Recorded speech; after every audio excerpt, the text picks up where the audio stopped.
How can we sing the songs of the Lord while in a foreign land? If I forget Jerusalem, may I forget how to use my hand. I'd rather say nothing at all if I don't remember you. Jerusalem should be my highest joy in all I say and do.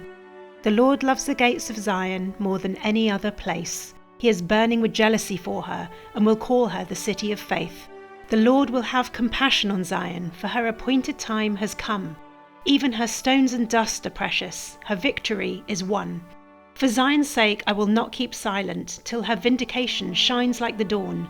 The watchmen stand on her walls. She is a crown of splendour to be worn.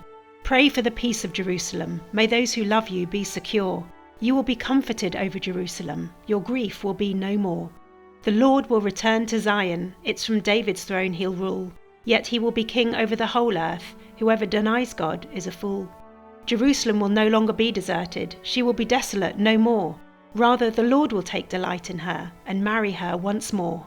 Yet the time has come where we can worship the Lord in literally any place, as long as we worship in spirit and truth, by his grace through faith.